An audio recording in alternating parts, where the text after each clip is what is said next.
అన్నాడు ఆయన. తండ్రి ఆజ్ఞను శిరసా వహించాడు శివగురు. మఖ పండితుడి కుమార్తె ఆర్యాంబ, ఆవిడికే సతీదేవి అని మరొక పేరుంది.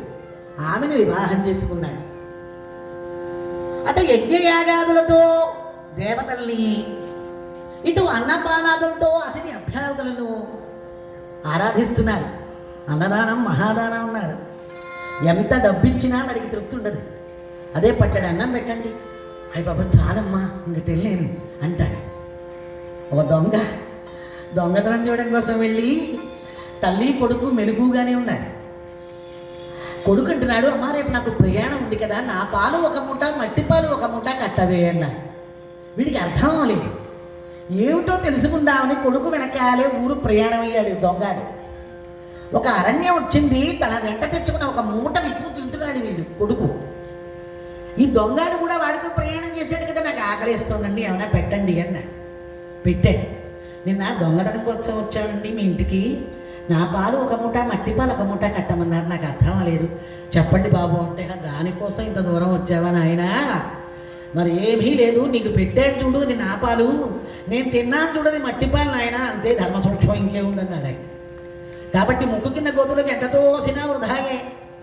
ఎవరికైనా పట్టాడు అన్నం పెడితే అది మన పాలు. కర్ణుడు దానకర్ణుడు ఎన్నో చేశాడు దానాలు, అందుకే దానకర్ణుడు అయ్యాడు. వెళ్ళాడు స్వర్గానికి, మళ్ళీ తోసేశారు.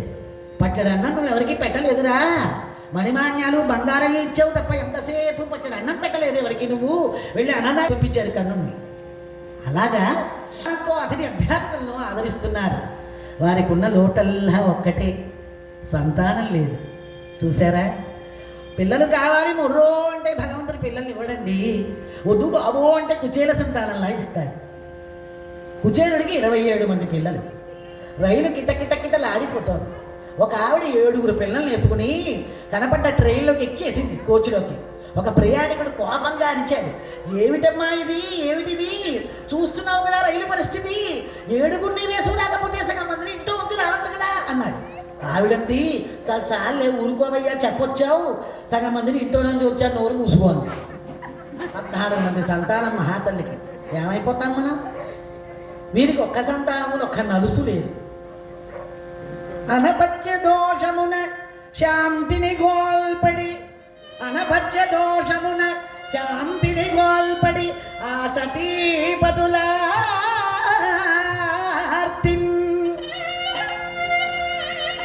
మన మెరయ పార్వతీ రమణు కేల్ముగిడిచి ఇట్లు నుతిగింద్రు మగన్.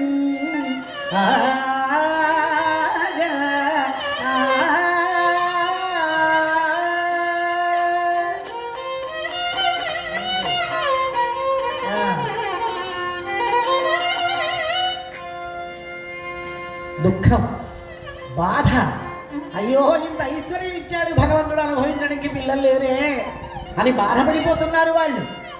అప్పుడు ఆర్యాంబన్నది, స్వామి భారతంలో ఉపమన్యుడనే పిల్లవాడు తోటి పిల్లలు పాలు తాగుతుండడం చూసి తల్లిని అడిగాడు, నాకు పాలు కావాలి అమ్మా అని.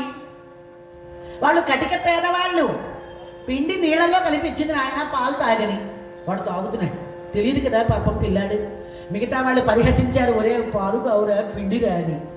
మళ్ళీ తల్లి దగ్గరికి వచ్చి బాధపడ్డాడప్పుడు ఆవిడంది, నాయనా మనం కటిక దరిద్రులం, నీకేం కావాలన్నా పరమేశ్వరుని ఉపాసించు, నీ కోరిక తీరుస్తాడు అంది. ఆయన ఉపాసించి క్షీర సముద్రానికే అధిపతయ్యాడు ఉపమన్యుడు.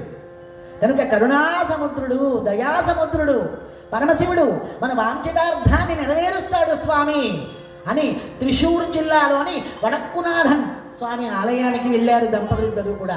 త్రిశూర్ జిల్లా వడక్కునాథన్ ఆలయానికి వెళ్ళారు. 41 రోజులు మండల దీక్ష వహించారు. ఆ పశుపతిని ఈ విధంగా ప్రార్థిస్తున్నారు, హర హర హర మహాదేవ శంభో పురధర గంగాధర, హర హర హర మహాదేవ శంభో పురధర గంగాధర, సురవరనుత కోమల పద సరసీరుఘ కరి చర్మాంబర, హర హర హర మహాదేవ శంభో